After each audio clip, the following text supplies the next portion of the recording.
Assalamualaikum warahmatullahi wabarakatuh. Hai kelas 6, bertemu lagi dengan Ibu Enji di dalam mata pelajaran matematika.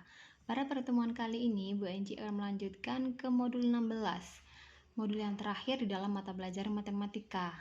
Nanti kita akan membahas tentang data yang disajikan dalam tabel, dalam diagram batang, lingkaran maupun garis. Nanti di selanjutnya kita juga akan membahas tentang mean, nilai tengah, nilai yang saling muncul, modus, dan lain sebagainya. Sudah siap untuk pertemuan kali ini? Silakan disimak penjelasan Ibu Enji berikut ini ya. Data adalah informasi yang diperoleh dari suatu pengamatan, wawancara, ataupun penelitian dalam bentuk angka ataupun lambang. Misalnya hasil pengamatan teman-temanmu ada yang tinggi, ada yang pendek, ada yang gemuk ataupun kurus. Nah, hasil dari pengamatanmu tadi itu akan didapatkan, misalkan kalau kita mengamati tentang tinggi, maka kita akan mendapatkan data tinggi badan.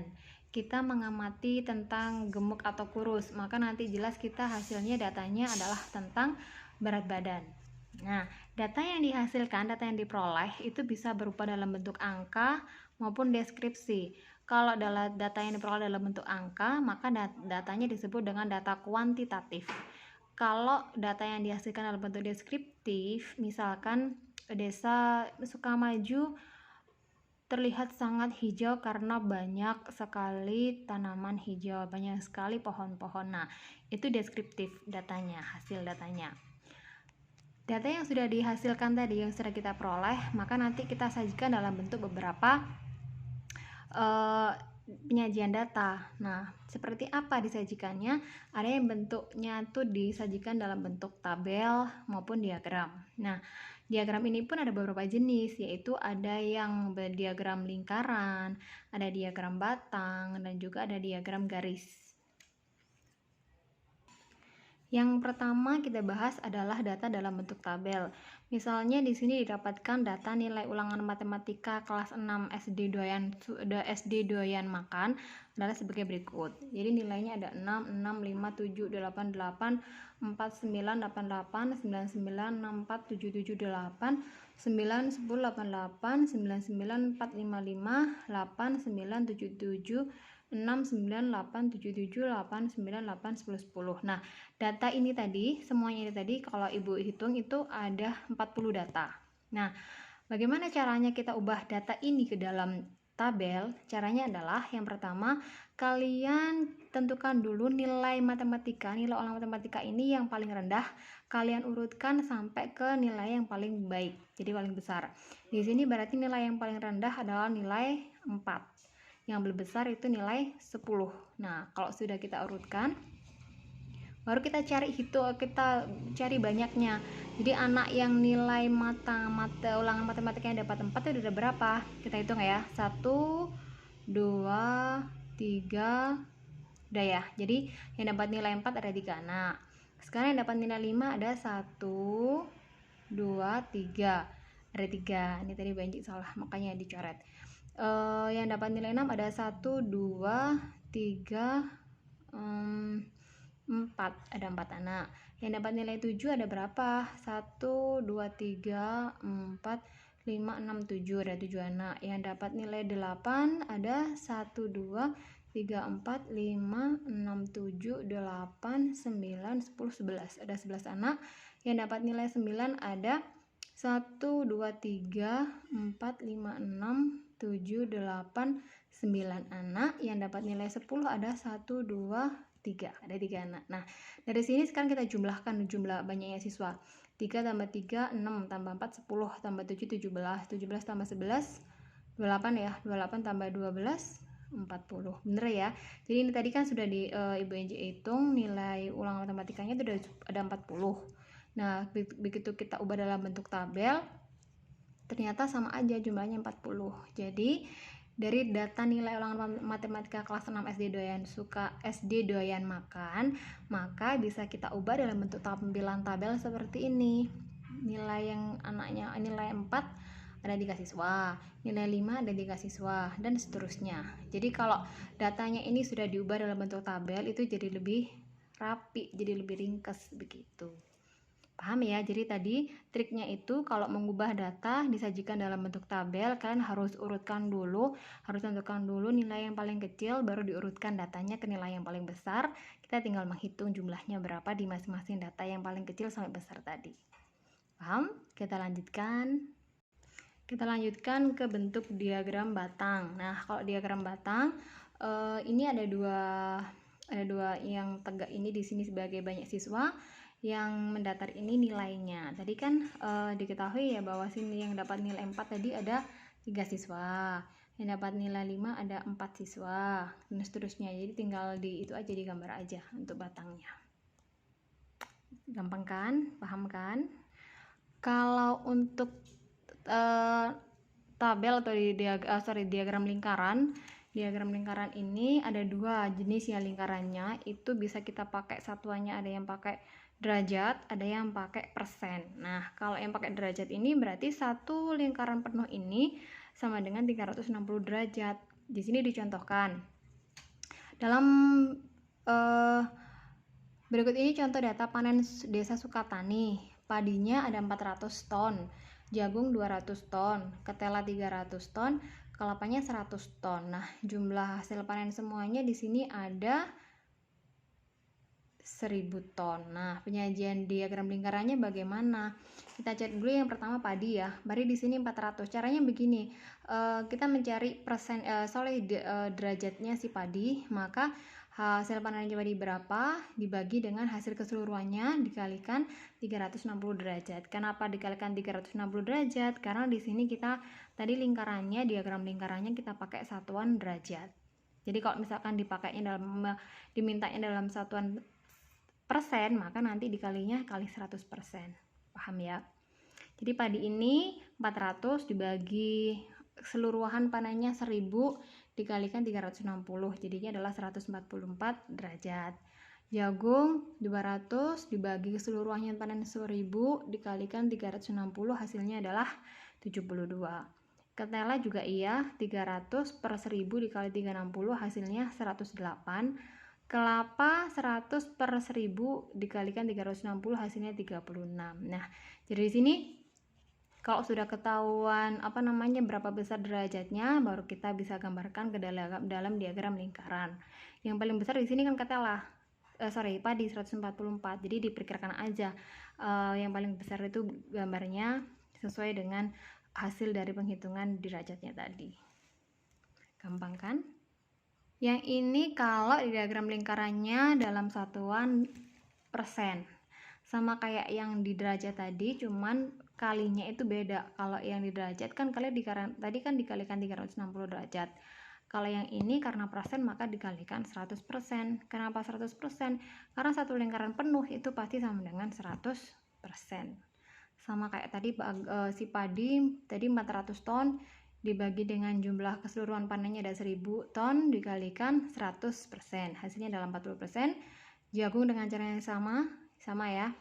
20%, ketela 30%, kelapanya 10%. Nah, tinggal digambar doang. Gampang kan? Mudah kan? Oh iya, lupa. Kalian juga diperbolehkan banget kalau misalkan materi yang Ibu jelaskan ini merasa kurang, maka kalian nanti bisa mencari materi dari sumber belajar yang lainnya untuk dirangkum di buku tulis kalian. Ya. Nah, ini tugas unit 1-nya ada 3 nomor ya. Silakan dikerjakan, dikumpulkan ke WA-nya Ibu Enji. Nah, soalnya aja enggak apa-apa. Jawabannya aja enggak apa-apa. Ataupun kalau misalkan kalian lebih mendingan sama soalnya Bu juga boleh. Nah, ini soal nomor 4 dan 5. Diagram lingkarannya ini digunakan untuk mengerjakan soal 4 dan 5. Jadi kalau sudah selesai bisa dikirimkan ke WA-nya Ibu Enji. Sekarang kita beralih ke unit 2 yaitu tentang mean, median, dan modus. Nah, apa sih mean, median, dan modus? Tunggu saat ya penjelasan dari Bu Enji. Nah, setelah kita mengolah data dan menyajikan data dalam bentuk tabel, diagram batang, maupun diagram lingkaran, Maka kita lanjutkan untuk menghitung nilai data tertinggi, data terendah, modus, dan juga median serta rata-rata dari data tersebut. Contohnya ini, Banji punya data nilai ulangan matematika kelas 6 SD Takut Lapar adalah sebagai berikut. Yang dapat nilai 4, 3 siswa. Yang dapat nilai 5, 4 siswa. Yang dapat nilai 6, 4 siswa. Yang dapat nilai 7, 7 siswa. Yang dapat nilai 8, 11 siswa. Yang dapat nilai 9, 8 siswa. Yang dapat nilai 10, ada 3 siswa. Nah, dari sini nanti kita urutkan. Nah, kita urutkan ya, dari nilai yang terendah sampai tertinggi, jumlah banyak siswa berapa. Nah, kita bahas dulu rata-rata, mean. Rata-rata atau mean itu punya rumus yaitu jumlah semua data dibagi dengan banyaknya data. Artinya kalau jumlah semua data ini berarti kita harus mengalihkan antara nilai sama banyaknya siswa. Nah, ini baru kita dapatkan jumlah semua data. Jadi sini nilai 4 karena ada 3 anak maka 4 kali 3 12. Nilai 5 karena ada 4 anak maka 5 kali 4 20. Begitu seterusnya sampai dengan yang nilai terakhir 10 kalikan 3 30. Baru kita jumlahkan masing-masing. Jadi banyaknya siswa tadi 40, banyaknya datanya, jadi perkalian antara nilai dengan banyaknya siswa di tiap-tiap nilai tadi ketemunya adalah 295. Dari sini baru kita bisa mencari rata-rata, yaitu membagi jumlah data dibagi dengan banyaknya siswa. Jadi 295 dibagi 40, maka rata-ratanya adalah 7,375. Ini adalah nilai rata-rata ulangan matematika kelas 6 SD Takut Lapar. Bisa ya, gampang ya. Jadi kalau kita mencari rata-rata itu jumlah semua data dibagi dengan banyaknya data.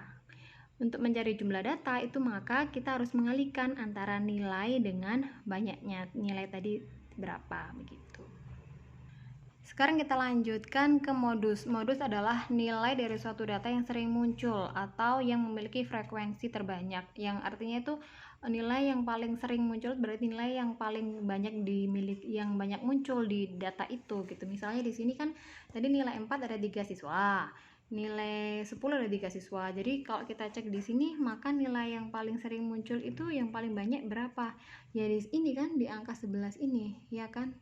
Berarti di sini kan yang dapat nilai 8 ada 11 anak. Maka modus dari data tersebut di atas itu adalah bukan 11 tapi 8. Kenapa? Jadi kan 8 ini dimiliki nilai yang paling banyak dimiliki anak. Jadi modus dari data ini adalah nilai 8, bukan 11-nya. 11 ini menunjukkan bahwa dia paling banyak sendiri, yang sering paling frekuensi paling banyak itu di nilai 8 ini.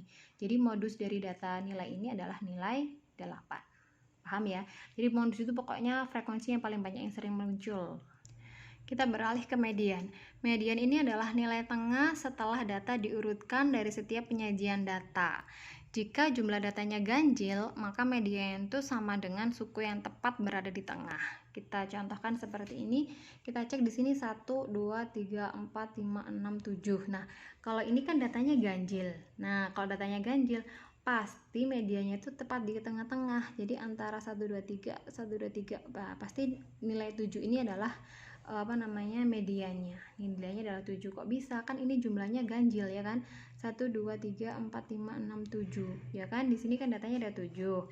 Jadi kalau datanya ganjil, maka median itu sama dengan suku yang tepat berada di tengah. Tepat-tepat di tengah berarti siapa?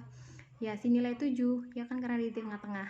Tapi kalau datanya genap bagaimana? Nah, kalau jumlah datanya itu genap, maka didapatkan rumusnya itu adalah persilangan data di kanan dan di kiri lalu dibagi 2. Contohnya seperti ini. Diketahui data tinggi badan 10 siswa kelas 6 SD malas tidur adalah 145, 150, 150, 156, 160, 150, 148, 150, 148, 156. Hitung nilai median data tinggi badan siswa tersebut. Nah, sekarang yang pertama berarti apa kita langkahnya? Harus kita urutkan dulu mulai data yang terendah sampai data yang tertinggi. Jadi 145, terus 148, 148 ya kan? 150, 150, 150, 150. Terus ada 156, 156-nya 2 kali dan terakhir ada 160. Ada 1 2 3 4 5 6 7 8 9 10 10 ya. Sekarang kita cek ada berapa ini, 1, 2, ini setelah kita urutkan ya, 1, 2, 3, 4, 5, 6, 7, 8, 9, 10, benar 10 ya. Nah, karena ini adalah jumlahnya, datanya genap, maka bagaimana cara mencari mediannya? Kita cari yang tengah-tengah. Jadi kan ini yang dari, kalau dari tengah-tengah berarti 1, 2, 3, 4, 1, 2, 3, 4. Nah, yang tengah-tengahnya kan 150 ini. Ini kita jumlahkan, kita bagi 2.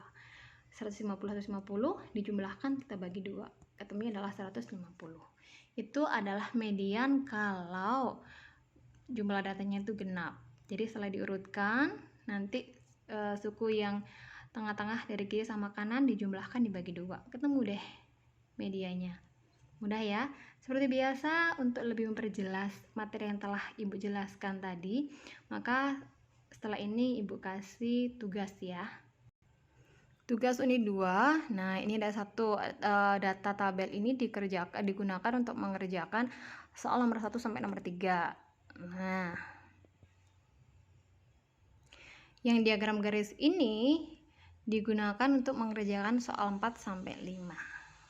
Seperti biasa, yang sudah selesai bisa dikirimkan ke WA pribadinya Ibu Enji. Terima kasih. Wassalamualaikum warahmatullahi wabarakatuh.